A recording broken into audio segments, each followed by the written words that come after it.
Hello everyone, and welcome back to Yoshi's Woolly World on the Nintendo Wii U. I am One More Sheep yet again, and today, ladies and gentlemen, we are now going to venture off into the final stretch of the game. That is correct, ladies and gentlemen. We are now heading on into World 6, which, believe it or not, folks, is it. It's the final world. We are at the end game, ladies and gentlemen.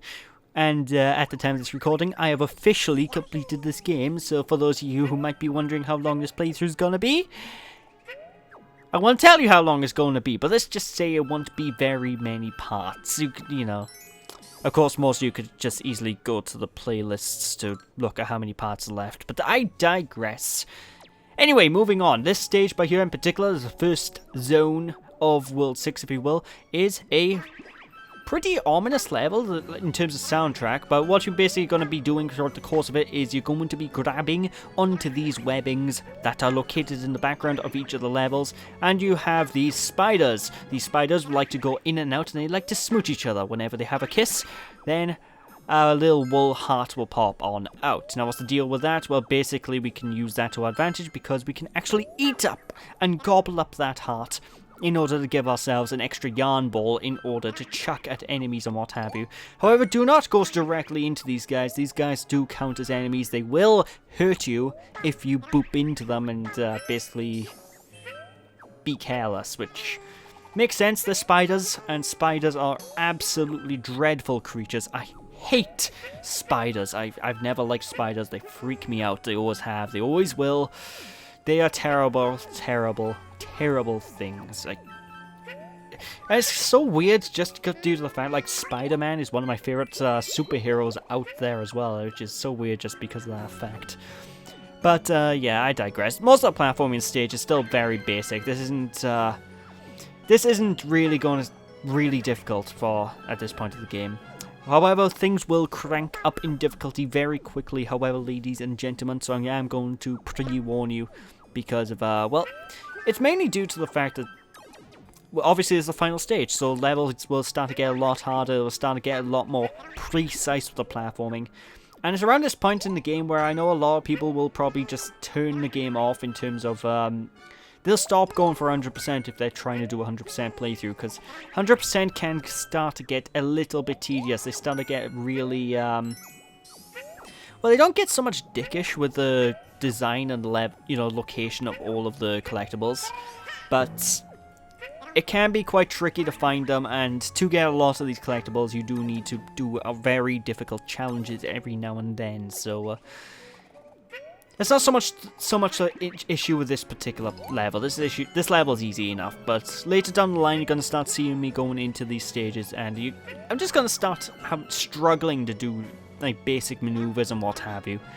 Like one upcoming stage, which I believe might be in the next part. I'm not actually sure, but one of the upcoming stages that I got to deal with is a fire level, and unfortunately, due to a lot of the collectibles, I actually had to activate a different power badge to what I normally use, because as you can tell, throughout almost all of this playthrough, I've been using the hidden objects power badge, because it makes it easy to find objects, and it helps me make sure that I don't miss anything. However, having that on during that level is actually not beneficial due to the difficulty of the fire, so you actually have to put a fire resistance badge on if you're like me. But I'm getting ahead of myself. I don't want to be talking about later levels at this point, you know. We're just getting into World 6. We're just getting onwards. And of course, we also have these bouncy... What are those things called? I assume these are like those cushions that you stick pins in. Pin cushion. I'm an idiot. Gee, what is the name of that one thing you stick pins into that happens to be a cushion? I don't know. Ugh. It's early in the morning. I'm not used to doing these this early in the morning, but I digress. However, these things you can bounce off of and gain altitude, and I do recommend jumping at the correct time in order to bounce up higher, or ground pound these things in order to get maximum altitude, because well, how else are you gonna boop your way on throughout the rest of the stage? What can I say? I have to say though, I do love the art style of these spider mooks. I don't know. I never thought I'd say this in my life, but these spiders are adorable. I mean, look at it. You just want to hug it, and then you realize it's a spider, and then you'll want to punch it, but that could just be me. I don't know. I guess it goes to show with the art style of the game in general, because this entire game is... I cannot stress enough, the art style is phenomenal. It's like... This game does so many things right in terms of artwork, you know, art design. That's the exact same thing, isn't it? Okay. This game does so many good things in terms of artwork, art design, level design, all that jazz, and soundtrack. You know, it's such a... The presentation cannot be faulted in this game, you know? The only reason I can see people not being fond of this game is just due to personal preference. That's literally it. There's no major problems with it at all. It's a fun time. What can I say? But of course, you are going to have to be careful and watch out for a lot of those hidden walls as well if you are going for all the stamps, which obviously you get if you get hold of each of certain beads. I'm not getting every stamp in this game. I'm going to say that right now. I am not getting every stamp in this game because there's no point to the stamps. They're just a me first functionality thing. They exist, I guess. Therefore they are, but no, I don't like the stamps. However, this little platforming sequence by here I really do like, because we do need to go across all these swimming? Yes, go across the swinging webs that are in this room, and we do need to be a bit careful because there is there's a sneaky alcove to our left that we can easily miss if we weren't paying attention, which is, as you see, is right below. It's got happy flow right onwards, so we do need to be paying a bit of attention in order to grab hold of that. And I do feel sorry for the shy guys that just get launched down into the abyss below.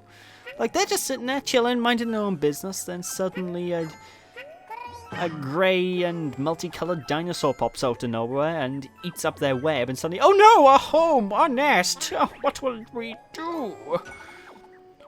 Either that or we just freed the shy guys, because let's face it, it looks like a lot of these shy guys in this stage are being strung up, ready to be devoured by these spiders, which... Another reason I don't like spiders. The web is sticky. I mean, you touch web and it sticks and it's disgusting stuff. And when you spring the web, the spiders suddenly wake up and be all like, whoa, what was that? There's prey about, and they'll start jetting towards your finger and ugh. I really don't like spiders. They're horrible creatures. It's just, I feel an anxiety attack coming. I honestly do not like them. Ugh. But yeah, not a bad stage. Pretty fun. I enjoyed it for what it is worth. What can I tell you? What can I tell you? But I do digress. Anyway, time with that stage done and dusted, it's time to move on to the next bonus game. And I haven't cut out this bonus game apparently, so it must be one we haven't seen before, or I was lazy in editing this part. No, it's one we haven't seen before. So yeah, this bonus game by you I recommend. Basically go in horizontal lines using the Lakitu clouds. Basically try to get yourself in between two sets of these fruits.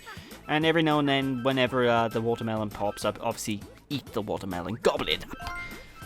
And basically that's what I recommend with this. It's easy enough. Although you're going to have a bit of trouble maybe trying to maneuver Yoshi during like the middle row. Because for some reason the middle row of those fruit, they seem just a bit too far apart from the other ones, so it can throw you off a little bit. But for the most part, try stick in the middle of two rows, grab all the fruit, Bob is your uncle. Very simple bonus game. Well, all of the bonus games are simple. That's kind of a moot point, isn't it? Because let's face it, you can't die or anything in those things. You eat fruit, you collect fruit until it ends. But I do digress. Hey, another pin cushion. It's time to move on, shall we? Wait, what are you doing? What are you doing? No? Me? Go back. Yes, go back. Go on. We need to change skin every level. God damn it, past me. Jesus H. Christ. I almost want to kill myself because I'd have to redo this entire part over from scratch, and I don't want to re-record stuff. Jesus Christ. This playthrough's been going on 6 months later than it should have, anyway, as it is. Like, seriously, this playthrough's been going on for 6 months at this point. I have no idea. I just can't. No. I need to get this done. But I digress. Anyway, moving onwards by here, we have this stage, and this is a new enemy type we are being introduced to. These things are the...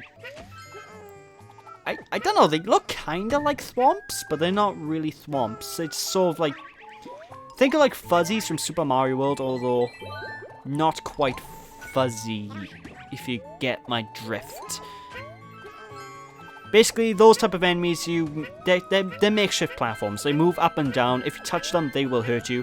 However, if you throw a ball of yarn at them, they will turn into a platform that you can time correctly in order to manipulate and gain access to a higher platform. For example, we need to try and manipulate him by here so we can get to the platform on the left that is not so hidden very well, and then use this bullet bill to boop on up.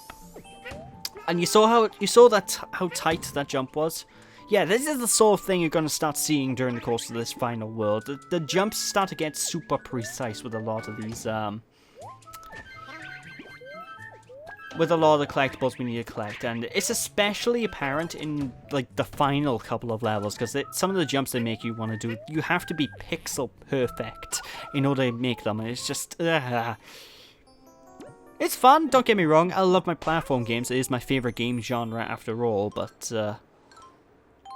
I don't know, I just feel this final world of the game just has this massive difficulty spike in comparison to the rest of the game. I mean, it's still an easy platformer, it's nowhere near as difficult as, say, I'm trying to think of a difficult platformer now, but it's still a very easy game, you know, you should not have trouble playing it, but... These last couple of levels, the difficulty spike is pretty jarring. At least I found, anyway. Even though the game itself is still quite easy, you know, I can easily see people playing this for the first time struggle with the difficulty spike, and then, yeah, it can be annoying, you know.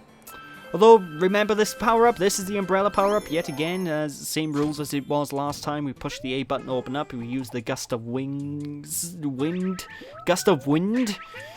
Gust of wings? I don't know why I was going with that. In order to progress to the next portion, you know? It's as simple as that. Oh, and needless to say, I don't think I should really have to mention this, but these thwomp-looking thingamajiggas, if you don't spit... What am I on about if you don't spit? If you don't stay on them for... After a short period of time, they will become folded back in, stopping you from being able to platform. Why did that take me so hard to describe? That was such a difficult explanation. Basically, the platforms will only stay out for a certain amount of time after you chuck yarn at them, so be as quick as you can. There we go. Jesus H. Christ. And you might be thinking, we've been going through this level quite a bit without collecting all the collectibles. How long is the stage? Believe it or not, folks, it isn't much longer. They just sort of dump a lot of the collectibles at us in one go, you know, closer to the end of the stage. So, don't worry, folks, we're almost complete, I believe. What am I talking about? A lot of my commentary by you is focused on my timeline and my actual editing software, and I just realized I'm talking on my ass because there's a good 6-7 minutes left, so just ignore me. Anyway, it's time to go up here, and this is actually... I actually really do enjoy this little challenge by here. Basically, you need to time all of the bullet bills correctly in order to... Well, actually, that's a lie. You don't need to time the bullet bills correctly. You just need to time your throws in between them. I don't know. It's a neat little challenge. It's pretty easy. It's not bad at all. What can I say? And of course, even though I have been praising the music, there's one thing I will say that I don't like about this game in terms of the soundtrack. The song playing right now is the most generic thing I think I have ever heard. I don't like this theme. I don't know. It's the main overworld theme of the game for the most part, from what I've been told anyway. And it's just... No, it just comes across as this really boring... theme. I don't know. I don't like this song that much. It's just... I mean, it fits the game. But, you know, I like a little bit of oomph, you know, a little something that sticks in my head. when I play these type of games. Like, this song doesn't stick in my head at all. I will not find myself humming to this soundtrack. But the problem is, I don't find myself humming to a lot of the soundtrack in this game anyway. So the soundtrack's kind of like in a lot of adventure games that exist. Like, the soundtrack is good for the game, but it's not something I'll go back and listen to outside of the game itself. You know, like, let me get a good example here. Sonic the Hedgehog. There we go. Perfect example. In all the Sonic games, I'll listen to the soundtracks outside of the game because they're so memorable. I love listening to them. They're just really catchy tunes. Well, but in the case of this game, the soundtrack's amazing. It's stunning, but it's forgettable. I won't remember the soundtrack after about a couple of minutes, give or take. You know, it doesn't stick with me, which kind of bugs me with these sort of platformers, because I think I have sort of been spoiled with Sonic the Hedgehog games. Like, a lot of people, I think it was Brain Scratch commentaries that brought up something before in regards to, like, Sonic Boom, Rise of Lyric, where Sonic fans in general just get spoiled by platformer soundtracks, because almost every game has a soundtrack that is either really good and catchy that sticks in your head, or it's really bad and catchy and sticks in your head. You know, we've been spoiled. There's no middle ground with us. So I guess that's probably a big contribution. To be honest, at this point, I'm really nitpicking. You know, it's like I said, there's nothing wrong with the soundtrack. It's still perfectly fine. It's still enjoyable. It's perfect for this game. It's just, part of me wants that Super Mario World up-tempo, really catchy sort of thing going, you know? Like, you want... Yoshi's Woolly World doesn't have a chemical plant zone, you know? Yoshi's Woolly World doesn't have a Angel Island zone. It doesn't have a Doomsday zone. You know? I won't be going da da da ba da ba ba ba da ba ba da after I'm playing this game, you know?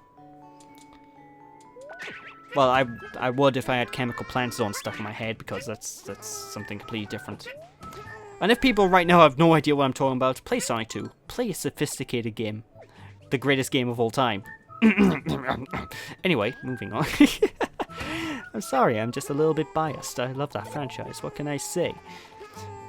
Moving on anyway, this is the end of the stage, and this piece of wall can be a little bit tricky to get hold of, because I don't like it when you have to hover in the air constantly as Yoshi, because it starts to hurt your thumb after a while, because you have to keep timing the button presses to completely stay afloat. But yeah, it's a bit tricky to get that last piece of wall, but the stage, not bad. You know, it's kind of bland overall. The stages do get a lot more interesting as we move on, so yeah.